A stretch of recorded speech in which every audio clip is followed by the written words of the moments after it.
Terceiro vídeo, então, da tarde, temática agora vão ser as pneumoconioses e as perguntas que apareceram aqui. Como evitar a pneumoconiose?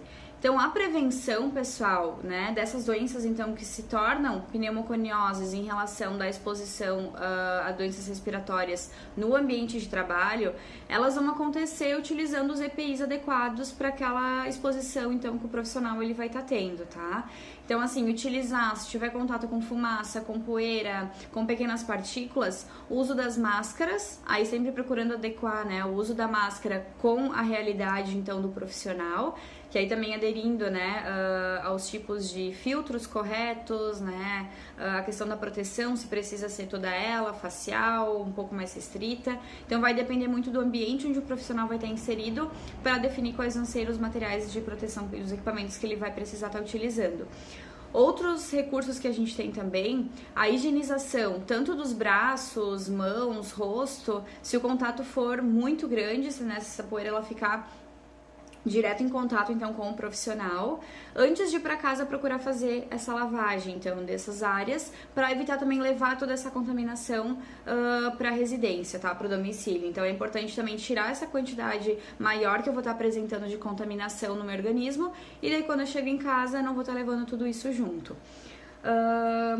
Cuidar também com a questão da ventilação, tá? Locais, então, que tenham, talvez, uma demanda maior dessas pequenas partículas que a gente sabe que podem estar presentes no ambiente. Procurar ter uma exaustão, uma ventilação correta e não apenas ter a ventilação, né? A ventilação também seguida da higiene e da limpeza, né? Conforme o tempo que é necessário.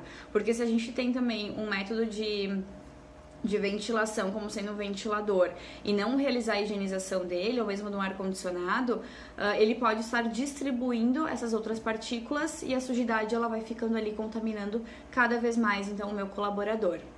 Questão 2. Como é tratada a sinusite? A sinusite, pessoal, até passou uma reportagem ontem no Fantástico, não sei se vocês viram, que falava da asma, né? Mas sempre fazendo relação também dessas doenças respiratórias umas com as outras, tá? Então, assim, a sinusite, pessoal, ela não vai ter um tratamento que vai ser, eu vou tomar uma vez aquela medicação, fazer o tratamento e ela vai cessar, não vai aparecer mais, eu vou estar curada, tá? O que acontece?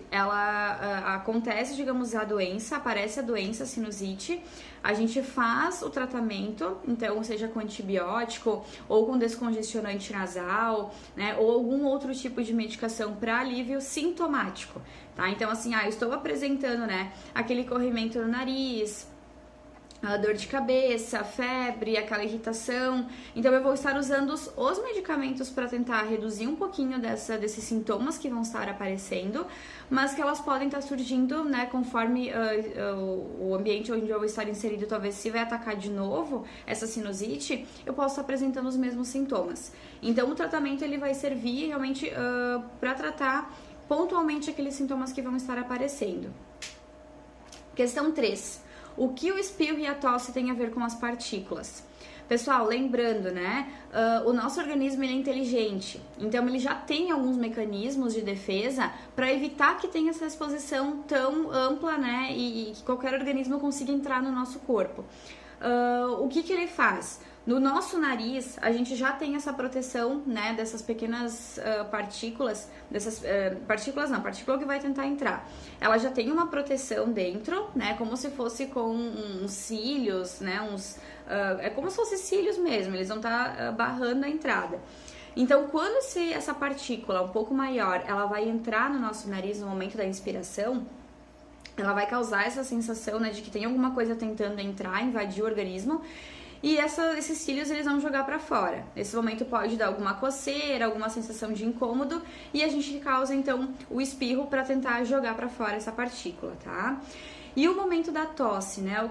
Por que talvez venha a tosse junto? Também, no momento que a gente está falando, né? Ou mesmo quando a gente está ingerindo algum tipo de alimento, que ele vai pro local, né? Que não desce, então, pelo local do esôfago, ele cai, então, nos brônquios, que vai estar indo para a parte respiratória, ali a gente vai estar apresentando tosse também. Porque lá no pulmão, nesse caminho, nesse trajeto para esse ar, né? Fazer a passagem do ar, se entra algum outro tipo de partícula ali, ele também vai tentar tentar jogar para fora, porque ali não é o local correto dele, né? No momento que, digamos, um grão de arroz cai dentro do pulmão, eu vou estar apresentando tosse para tentar jogar esse arroz para fora. O lugar dele não é ali.